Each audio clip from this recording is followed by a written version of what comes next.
Mais uma aula, Química 4D, aula 13. Efeitos coligativos, pressão osmótica. Osmose e pressão osmótica. Bom, gente, osmose a gente já aprendeu na primeira série, a gente já aprendeu no nono ano, a gente já viu em química, já viu em biologia. Osmose é o que a gente chama de passagem de solvente, né, através de uma membrana semipermeável a favor de um gradiente de concentração, né? A água passa do meio menos concentrado para o mais concentrado e continua passando por essa membrana semipermeável até que as concentrações se igualem. Tudo bem? Nesse caso aqui, ó, nós temos num recipiente aqui separado de outro recipiente por uma membrana semipermeável, um solvente puro. Pode ser água, né? Vamos aqui nesse caso aqui, esse solvente puro é água, tá? E ele sobe até esse nível aqui, tá vendo? Esse caninho aqui é para poder mostrar o nível que ele se encontra, tá? Aqui nós temos uma solução aquosa de glicose, água e açúcar dissolvido, tudo bem? Eles estão aqui, ó, com a mesma altura aqui, ó, no mesmo nível, certo? Depois de um tempo, a gente percebe que esse nível aqui baixou e esse aqui subiu. Por quê? Porque por osmose, o solvente puro, menos concentrado, passa para o mais concentrado, a fim do quê? De tentar, pelo menos aqui, equilibrar as concentrações. Como aqui é puro e aqui não, então não vai acontecer esse equilíbrio, né? Mas a gente vai perceber por essa diferença na coluna, né? Que esse volume baixou, esse aqui subiu, porque a água foi no sentido do quê? No sentido da solução. Tudo bem? Então, o sentido da osmose, né? O solvente puro, né? Migrou para a solução, né? E a solução, se fosse menos concentrada, migraria, né? Diluída para uma solução mais concentrada. Então, esses são os sentidos. Ou o solvente puro vai para uma solução, ou uma solução menos concentrada perde solvente para uma solução mais concentrada, tá? O solvente passa da solução mais diluída para a solução mais concentrada. E o processo termina quando as concentrações se igualam. Tudo bem?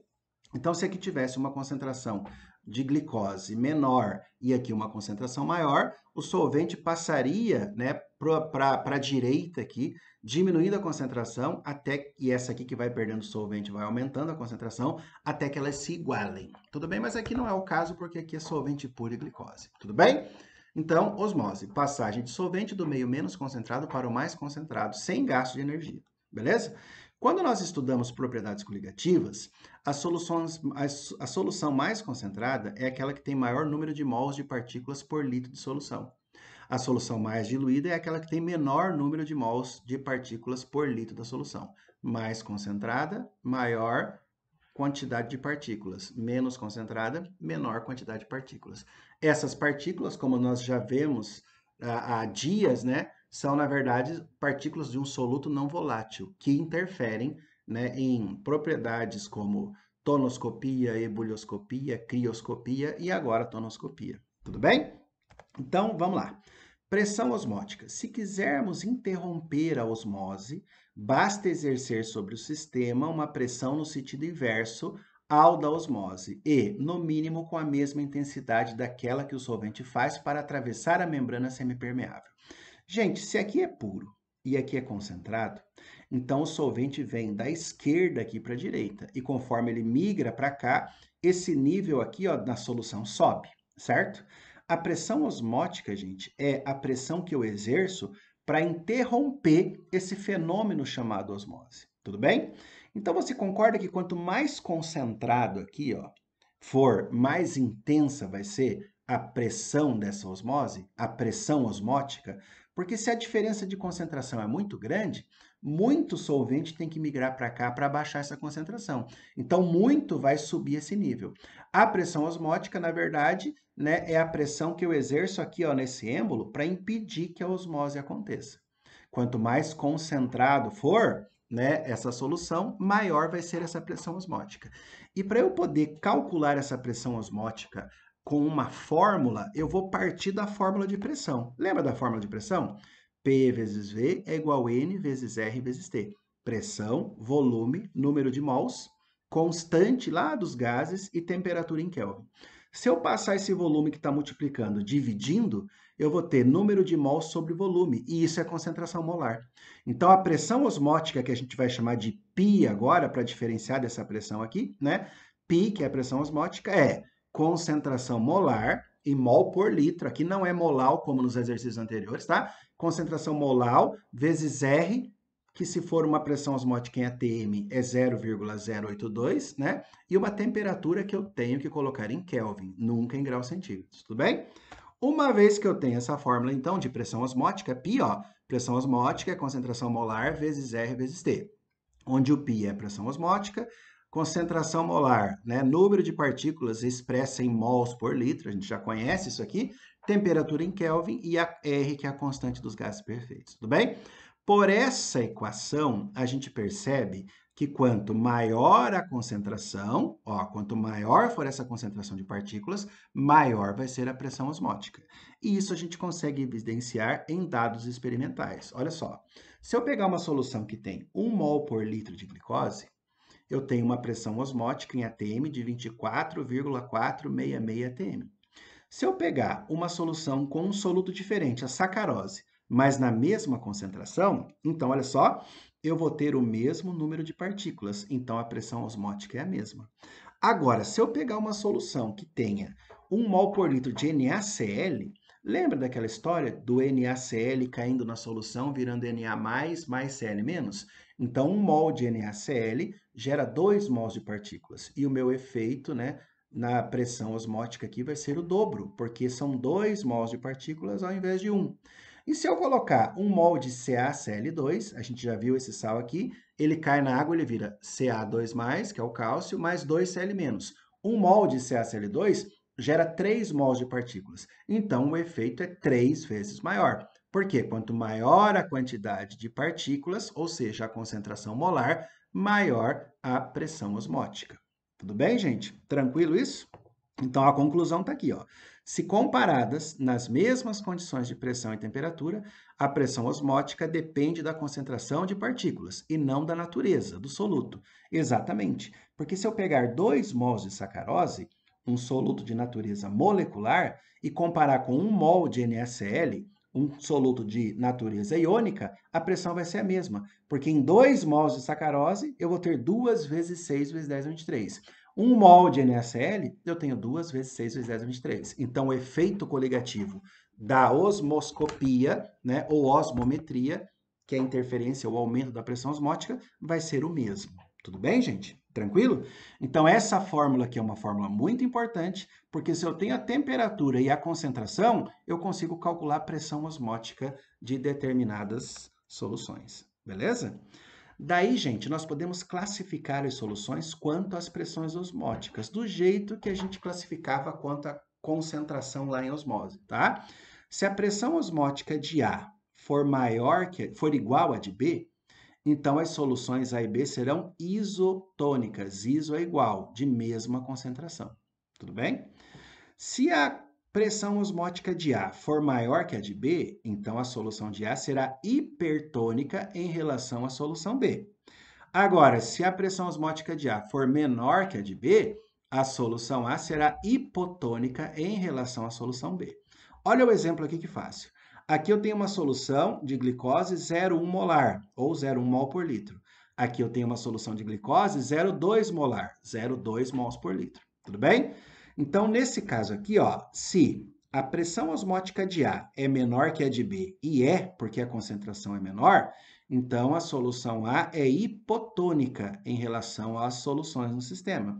Como a concentração de B, ou a própria pressão osmótica de B, é maior que a de A, então B é a solução hipertônica.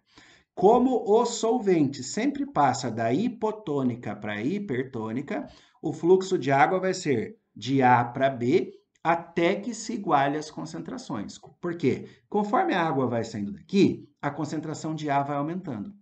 Conforme a água vai chegando aqui, a concentração de B vai diminuindo. Quando elas se igualarem, elas se tornam isotônicas e a pressão osmótica cessa. Não tem mais movimentação naquele êmbolo. Tudo bem? E o que eu posso fazer? Eu posso colocar uma pressão maior aqui a ponto de fazer o quê? Fazer com que essa pressão externa seja maior que a pressão osmótica. E eu faça o solvente dessa solução mais concentrada migrar para esse lado de menor concentração. E aí eu vou conseguir o quê? Água potável, que é uma água com uma concentração de sais bem pequena. Essa esse aumento nessa pressão aqui, ó, deixando essa pressão maior que a própria osmose, é o que a gente chama de osmose reversa. E essa osmose reversa é utilizada, por exemplo, em locais áridos, para quê? Para conseguir água potável, tudo bem? Ah, professor, então não precisa mais cuidar da água no planeta, é só fazer osmose reversa? Não é bem assim. Isso aqui é um processo que tem um custo relativamente elevado. Então, se conseguir água por cuidado com o meio ambiente, é melhor do que ter que sair por aí fazendo osmose reversa. Mas é uma possibilidade de água potável, imprimindo o quê? Uma pressão maior que a pressão osmótica e fazendo o contrário da osmose, onde o solvente passará para o local de menor concentração, juntando uma quantidade grande de água potável aqui para o consumo. Tudo bem? Tranquilo, gente? Então vamos aplicar, já que aqui tem cálculo. Quando tem cálculo, eu faço questão de colocar nessa aula alguns exemplos, tá? Então vamos lá, olha só isso aqui, ó. A pressão osmótica da solução 0,1 mol por litro de cloreto de cálcio a 27 graus é. Embora seja uma concentração de 0,1 mol por litro de cloreto de cálcio, isso aqui vai gerar 3 mols de partículas, uma de cálcio 2+, e 2 de Cl-, concorda? Ele deu a constante, ele deu a temperatura para a gente passar para Kelvin, então tá fácil de achar essa pressão, né? É só a gente cuidar com isso aqui, ó. Se a concentração do sal é 0,1, a concentração de partículas é 0,3, porque para cada sal tem 3 vezes mais partículas, tá vendo? Para cada mol do sal tem 3 mols de partículas, então é 0,3 mols. Tudo bem? Então, colocando na fórmula de pressão osmótica, a temperatura de 27 mais 273 vira 300 Kelvin, o R a gente tem, então é só jogar na conta. Concentração 0,3 vezes 0,082 vezes 300, 7,38 atm, letra E de escola. Tudo bem? Simples, desde que a gente saiba que esse sal gera 1 mais 2, 3 íons por mol, 3 mols de íons por mol de sal. Tudo bem? Próximo exercício. Olha só. Esse aqui é mais teórico, tá? A água é um recurso natural que, apesar de renovável, tem apresentado diminuição de oferta devido a uma crescente demanda. Considerando que 97% da água do mundo é salgada, novas usinas de dessalinização mais baratas poderiam expandir a oferta de água doce para os centros populacionais costeiros. O esquema a seguir mostram duas maneiras de se retirar o sal da água. O primeiro aqui, gente, olha só, eu acho que a gente já viu isso em aulas presenciais esse ano, né? A gente pega aqui a água salgada, tá vendo? A gente bota num sistema fechado, o próprio calor vai fazendo essa água evaporar, ela toca nessa lona, nesse plástico aqui, condensa, desce aqui, ó, escorre por aqui e cai aqui dentro desse copo. Tudo bem?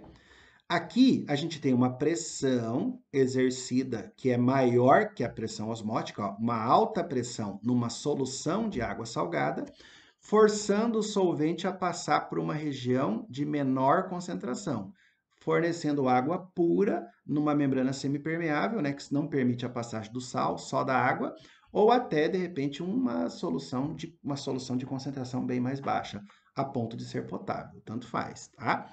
Os esquemas apresentados nas figuras 1 e 2 representam, respectivamente, aqui, gente, ó, como é que é o nome daquela separação em que a gente tem a água passando para o estado de vapor e condensando e sendo recolhida no estado líquido? É uma destilação, certo? Então, a gente está entre a B e a E, certo? Mas esse processo é a osmose reversa. Então, letra E de escola. Tudo bem? Bem fácil, né, gente? Aqui, ó. Líquido aquece, vira vapor, resfria quando toca aqui e volta a ser líquido. Destilação. E o de baixo é a osmose reversa, que segue no sentido contrário da osmose, indo do meio mais concentrado para o meio menos concentrado. Essa é a reversa, tá bom? Isso aqui é bem explorado, tá, gente? Pelo Enem, pela Federal do Paraná, vale a pena a gente dar uma analisada com calminha aí, tá bom? E por último, olha só isso aqui, com cálculo de novo. A descoberta do fenômeno da osmose foi atribuída a René Henri Dutrochet, físico e botânico francês, autor do termo osmose. Sua pesquisa teve fundamental importância para explicar o processo de respiração celular. A pressão osmótica utilizada para interromper a osmose de uma determinada solução de glicose, contendo 10 gramas por litro a 15 graus centígrados, olha só, primeiro ele deu uma concentração comum. E para a fórmula, a gente precisa da concentração molar, certo? Então, a gente tem que descobrir qual é a massa molar da glicose, ele já deu 180 gramas, tem que ver quantos mols tem em 10 gramas, para ter uma concentração em mol por litro. Ou jogar tudo na fórmula, de uma vez, certo? Vamos lá, então? Olha só. Massa molar da glicose.